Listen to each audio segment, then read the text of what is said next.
Good morning, everybody, and welcome back to the channel. I'm not even going to go through it. If you are new to the channel, thank you for stopping in. Go ahead and check out some of my other videos and you'll know who I am. But we're all done on the F450 here. If you did watch the last video, I'm excited. The headliner and everything looks great. But I've had a bunch of people ask me about two different cars that I've had on the channel, and it's time to get into it. We are going to talk about this car today, but first, all right, so yeah, the sun's kind of terrible right now. It's in a bad spot because of the time of the year, but I do want to check this car out, guys, and we do have it up in the air here. I've pretty much already checked it out. As you can tell here, it needs an outer tie rod by the play that is there, and also it needs a strut mount on the top.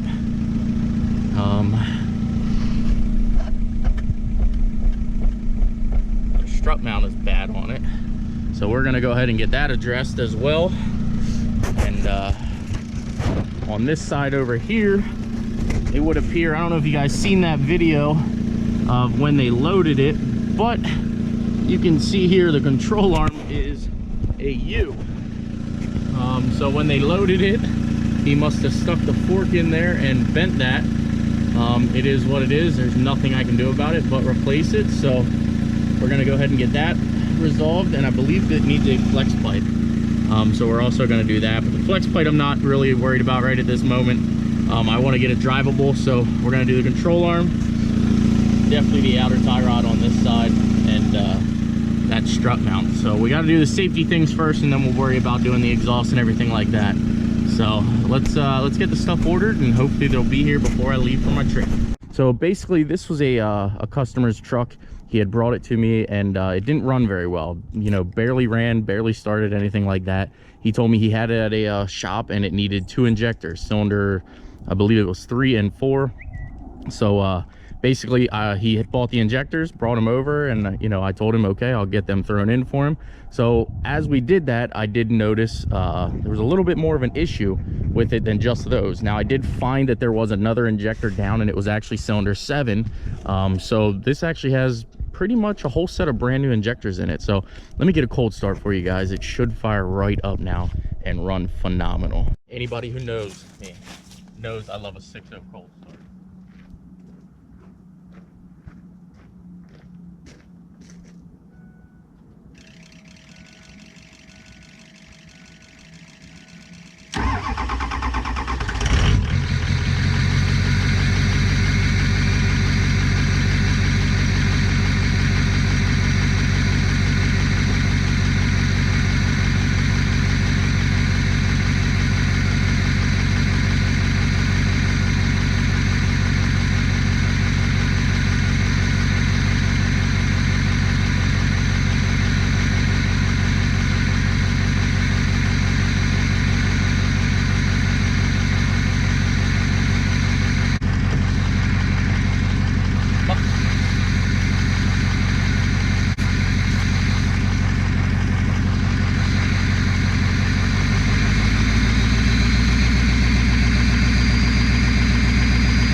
Guys, well, there you go. We got our high idle. She is up and running great. As you can see, we do have our injectors that we took out of the truck. I did have to send one of the cores back already, as when I purchased it, I had the core there. I just gave it to them, but we have our cores back in the box and we're ready to give it back to the customer. Now, I love 6.0s. Everybody that knows me knows that I love 6.0s. I don't know why.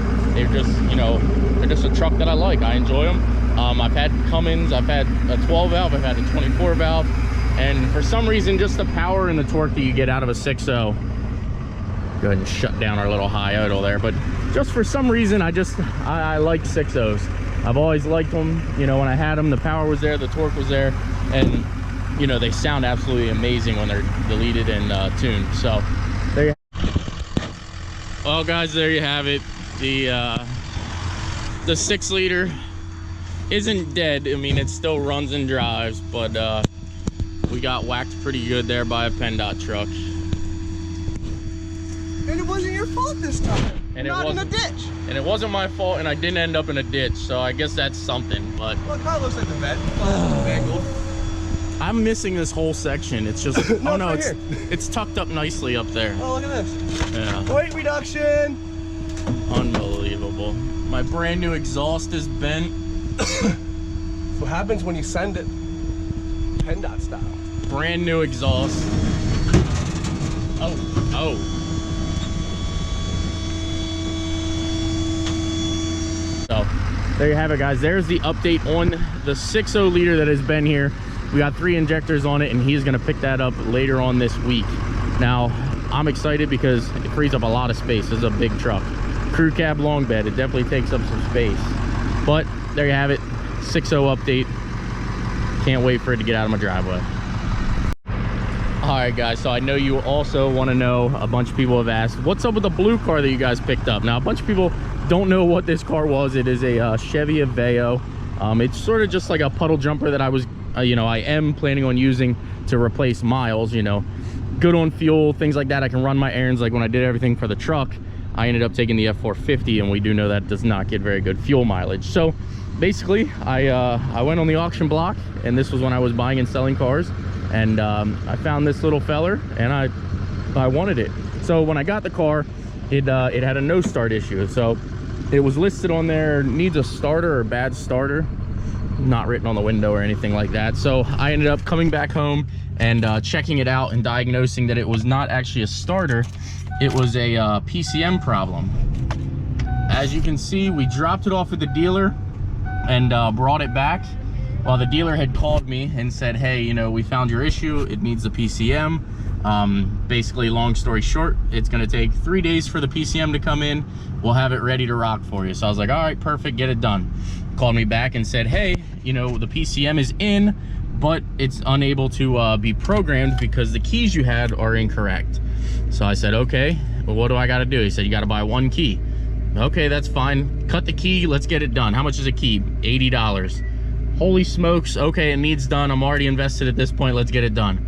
3 days goes by, the dealer calls me back and says, hey, we need a second key cut for that car in order for the PCM to be learned and everything like that.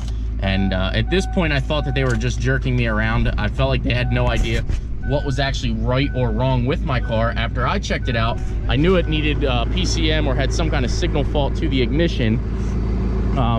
Obviously I don't have proper technology to get into that. Like, I knew where I had to be, I knew where my electronics were, but I was relying on them to kind of get it back together. They called me, said they need a second key. I said, look, I told you guys I had a budget. Now we're $300 over this budget just in cutting keys and time frame, because I had a car down. So basically they called me back and said, we're gonna get it, we're gonna make it right. We realized the car has been here for 2 weeks, and they cut me the second key for free, actually. So I do thank the dealer for that, for taking care of it. I don't think I'm gonna correct any of the paint or anything, but we are gonna get the wheel addressed, and I would like to go over it. I should probably turn this off so you guys can hear me. Obviously you can tell I did this video all on the same day. And if you guys are new to the YouTube world, basically what I try to do is I try to make as many videos as I can and then upload them periodically. So if you see this video today, it doesn't mean it was recorded today. It means I have recorded it, and things are progressing, and we're uploading it when we have time. So basically, long story short with this is going to be my puddle jumper. The kids and they actually hate it. I love that they hate it for some reason. I feel like they torture me enough, so I'll get to enjoy torturing them by pick them up to school in this and going like that. So before we get all that done though, we got a lot of cleaning to do. Now, everyone says I'm a hoarder, but my cars don't usually tend to look like this unless I'm working crazy hours.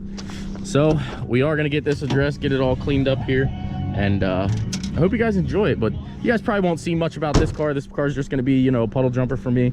I just want it to be a good fuel mileage car. So there you have it, guys. There's a little bit of an update. We will talk about this car. This car has been nothing but a pain in my butt.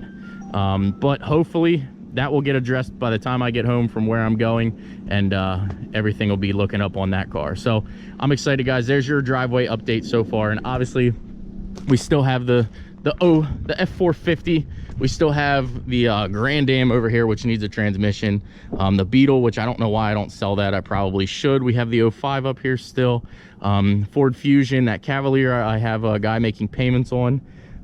He is actually to be paying that off, I believe, next week or the following week. We still got the C5, and of course, Project Betsy over there getting the LS2 swap from old Project Grandpa. Now, we will clean up everything else, and I do believe we are going to actually finally get a golf cart update. I think we're going to lift it. We're going to do, you know, big tires, wheels, and get that thing going too. So we got a bunch of projects for the channel, guys. If you like the content, smash that like button. Please subscribe, and we will see you in the next upload.